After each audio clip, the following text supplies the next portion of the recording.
Please join me in welcoming Naomi Zacharias.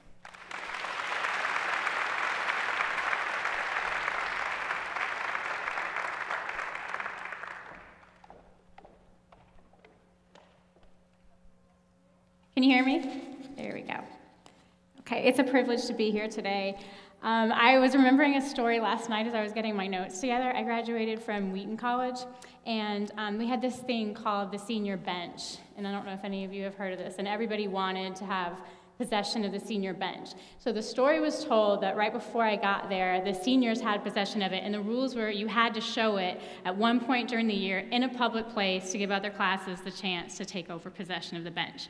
So there was a chapel guy in the middle of his talk one day, and all of a sudden these guys go in the back of the stage quietly carrying the senior bench, and everyone stands up and runs out of chapel to go retrieve the bench, and this poor guy is left not knowing what just happened and why he lost his audience. So if you guys start leaving while I'm talking, I'm going to make myself feel better and tell myself that Gordon must also have a senior bench. I have 3 little ones. The oldest is 4, and he is this wonderful, beautiful old soul that holds my heart in the palm of his hand. And I was recently driving him home from a friend's house, and he was sitting quietly in the back seat, which is a little bit unusual for him. And I was watching him in the rearview mirror, and then he said, "Mama, did you know that Sam only has 1 toe on 1 foot?" And I said, "Yes, I did know that." And he said, "Well, why did that happen?" And I said, "Well, when Sam's body was developing, it formed with just 1 toe on that 1 foot. And that means that his foot looks different than my foot or your foot, but it's not bad, it's just different. And what it tells us is that Sam is especially strong because he had to learn to do on 1 toe what it takes the rest of us 5 toes to do." And so we got home, and he said he was going to practice doing everything on 1 toe. So I would just hear this like crash in the next room, and then he'd be like, "I'm okay, Mom, I'm fine." When I was giving him a bath later that night, he said, why would God create him to have just 1 toe if it was going to make things harder for him? And that's a difficult question for us as adults, even, isn't it? And so I did my best to try to explain to him why it is that God doesn't always choose to fix everything. But he does promise that he will give us a special strength to handle it. And if we allow him, he can make us stronger because of it. I told him that both he and Sam were wonderfully made. But later that night, with tears in his eyes, he said to me, "You're wrong, Mom. I'm not wonderfully made." I said, "Why would you say that?" And he said, "I want 1 toe like Sam." And I said, "And there are going to be days where Sam's going to want 5 toes like you." And he said, "But you said that he's especially strong, and I want to be especially strong." And so I said to him with sadness that he's too young to understand, I said, "Jude, your story is going to be different than Sam's, but there will be things that happen in your life, and you can choose to learn to be strong from them too." And I said, when they happen, they're probably going to be hard, and they might make you cry, but Jesus will be there, and if you allow him to, he will teach you to have a special strength too, and you'll know a new kind of strong. The thing is, we all want to be strong. We all want a life that is extraordinary, but that really only comes at a certain kind of cost. I'm not going to talk to you about your mission today as far as ministry versus the corporate world or nonprofit, for-profit work from within the home, work outside of the home, because some of that is geography, and you have some excellent speakers this week who are going to be digging into some of these deeper issues today.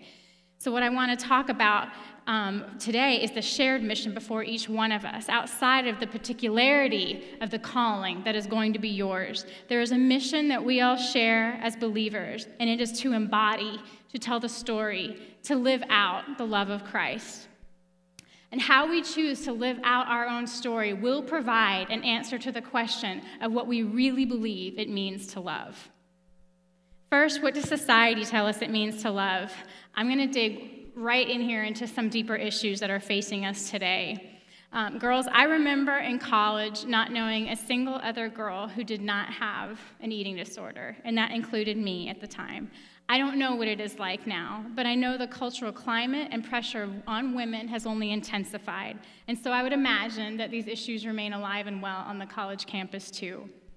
But these unhealthy extremes that we go to meet a standard that's been defined for us, that has somehow talked us into actually abusing the body, this body that carries us, that sustains us, and endangering literally the heart that pumps life into us every day, trying to achieve the standard that somebody has decided to be ideal.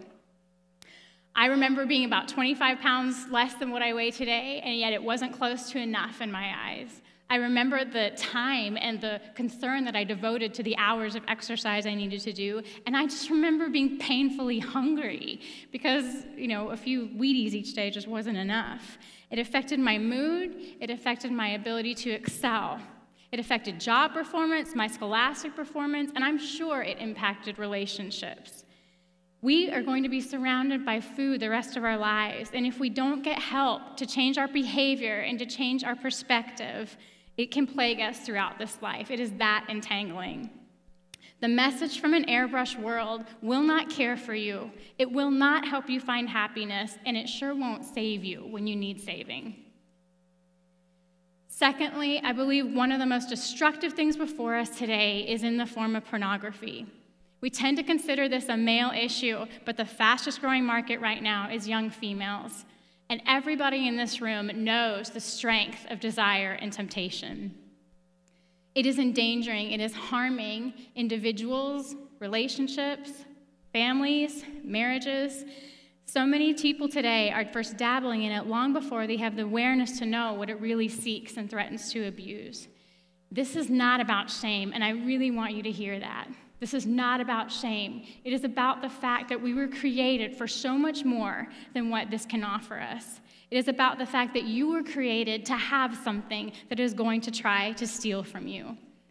And as it physiologically alters the very pleasure centers of our brain in a similar way to a drug, what we think is captivating is actually going to hold us captive. I read a powerful article by a secular scholar who referred to it as the victimless act because it exploits, he said, both the one being viewed as well as the viewer. And I've often wondered if the viewer knew what was really at stake, if they would see it differently. Because yes, it can hurt other people in your life, and it will. But perhaps most tragic is what it does on the inside of us.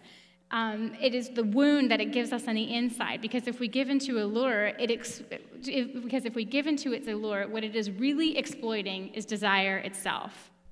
That desire was created to know a certain kind of fulfillment, and what pornography threatens to do is so abuse it that the result will be reality is unable to satisfy it.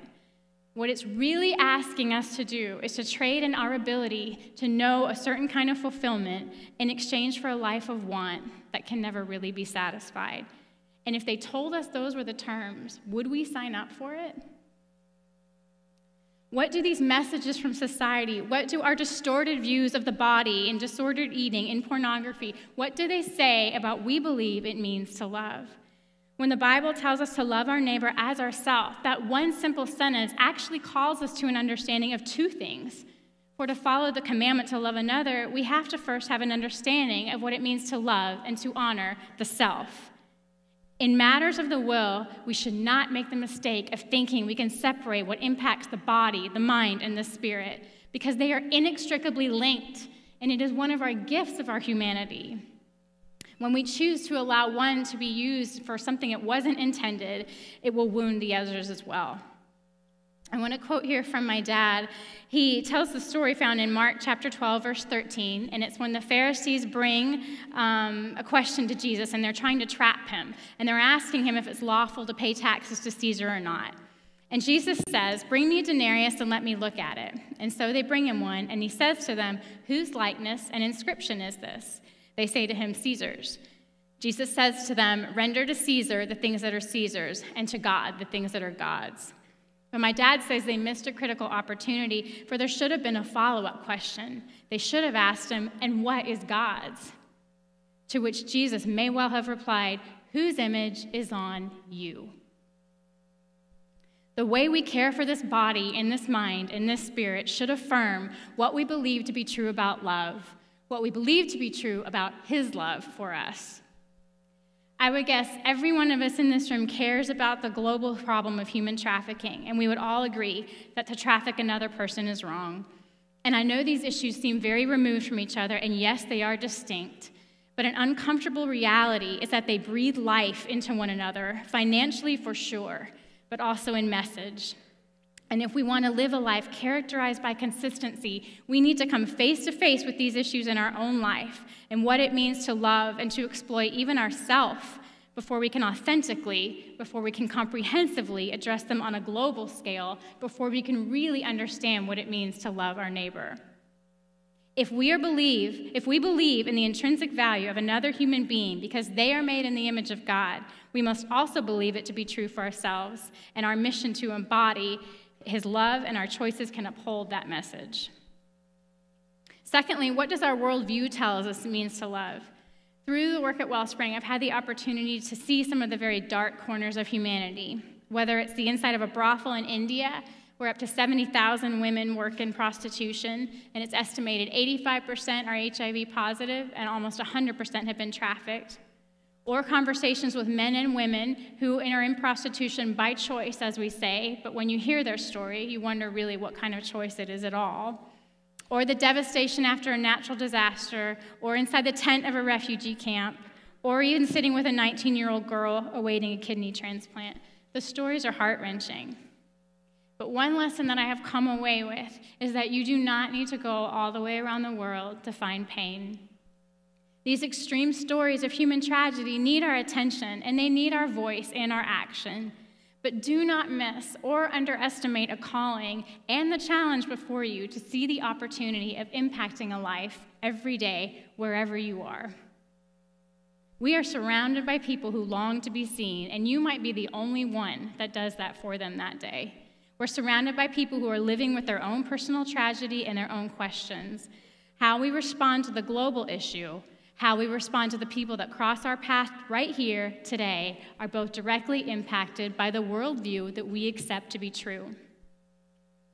Human trafficking is a popular issue right now, and I think the concern is sincere. And I am not saying you have to be a Christian to recognize the horrors of the activities or to want them to end. I'm not saying you have to be a Christian to be successful in advocating for the freedom of one. But I am saying that it is only in the Christian worldview where you can explain why it is wrong and explain why each one of us ought to care and ought to participate. Without the Christian view and higher moral law, the value of an individual is defined by another. And who's to say if it's the trafficker or the rehabilitation worker? And so when the trafficker sees a young girl or a young boy as a commodity, in our Christian worldview, our outrage is consistent with our view of humanity, our view of right and wrong, our view of the violation of love and of respect. Because we believe that her intrinsic value does not come from my view of her or the trafficker's view of her, but from God himself. And that is also why no one can diminish her value, not by a hair. The greatest violations to the body, as wrong, as painful, and as horrific as they are, cannot ultimately reduce her intrinsic value because she has been made in the image of God, and nothing you or I can do can ever take that away from her. We simply don't have that kind of power. Our message to her includes the aim to rescue her in this life, yes, but I can tell you, when you look into the eyes of a victim who has lost her sense of self, who has lost her sense of self-respect, she will often tell you that you cannot help her because this is what she now is. And for me, as much as I long to give her my grief and my outrage and my efforts towards her restoration, they cannot give her what she really wants, which is a redemption, a justice, an identity beyond what her life experience has given to her. The greatest answer we have to give her is in God, who will call her by name and can reveal to her an identity far beyond what this life has given her. Our worldview tells us that we love because Christ loved us. It's what we have to offer to what is broken around us, the longing for an assurance that there was a violation to justice, and the answer that there is a healing redemption. We love and we fight for the ultimate of human rights, that each one of us is made in his image and carries an intrinsic value that no man and no woman has the right to violate. Lastly, how does God's mission of love to the world reorient us in this life, in love and in our mission? I want to highlight two places in the Bible where we read about love. The first one will be really familiar to most of you. It's 1 Corinthians chapter 13. Love is patient and kind. Love does not envy or boast. It is not arrogant or rude. It does not insist on its own way. It is not irritable or resentful. It does not rejoice at wrongdoing, but rejoices with the truth. Love bears all things, believes all things, hopes all things, endures all things. Love never ends. And then a passage from Song of Solomon, chapter 8. Set me as a seal upon your heart, as a seal upon your arm, for love is as strong as death. Jealousy is fierce as the grave. Its flashes are flashes of fire, the very flame of the Lord. Many waters cannot quench love, neither can floods drown it. These seem to be two different pictures of love. Love is patient, love is kind. It speaks to something steady, something calm, something reliable, something enduring. Love is as strong as death. Jealousy is fierce as the grave. Flashes of fire cannot be quenched. It speaks to this passion and intensity, a fiery kind of love. And we tend to long for the passion, but it will swallow us whole if it is not grounded in the foundation of patience and kindness and selflessness. With the rising awareness right now of global issues, there is a strong sense and a desire for activism, a call to activism, a strong desire to be seen as an activist. But activism is dangerous if it is guided by passion alone, not the least of which is that the heart tends to vacillate quickly from issue to issue. In the humanitarian world, one of the challenges that we see is that people want a relatively quick fix, or they want a simple fix. And when something's in the news, you'll see this rush onto the ground and almost an infighting as everybody wants the project to rebuild and to restore. If you go back 6 months later, it is largely empty. And meanwhile, this place has years, it could be 50 to 100 years before they are able to recover what was lost in the lost vegetation, the generations that have been lost. But the people are gone. I read an article recently by a young activist, and she was expressing a sadness, but she said they did not succeed in eradicating a particular kind of evil, and therefore they had failed completely. And when I read that, it made me feel so sad, because I think the tragedies that surround us are going to break us if we see them that way. We fight for what is right, and we fight for what is good. We are to be ambassadors of justice and truth. We will not see it all ultimately redeemed until he returns, because it's going to take a love that grand to get to the center of the problem of the human heart. When you engage in these issues of brokenness and tragedy, I think you have to be willing, if it makes the difference in the life of one person, that has been enough, because their life matters that much. And that is what helps you keep going despite the tragedy, despite the darkness that you're surrounded by out there. In the person of Christ, we see this perfect alignment, this perfect symmetry of a fully present, passionate love of sacrifice that was as strong as death, that was stronger and overcame death, and a fully present compassion and purpose to endure. One of my favorite movie stars, Edward Norton and Naomi Watts, it's called The Painted Veil. And there's a line in there that made a deep impression on me when I saw it several years ago. Naomi Watts' character is speaking with a nun, and it's actually about her marriage, but the nun says to her, "When love and duty are one, there grace abounds." And I think that her character was pointing to us to this truth in a human capacity of love, in some human terms. She was pointing us to the supernatural truth that when love and purpose are one, there grace abounds. You're going to see a picture come up on the screen here before you. It's a picture of a woman named Joey Feek.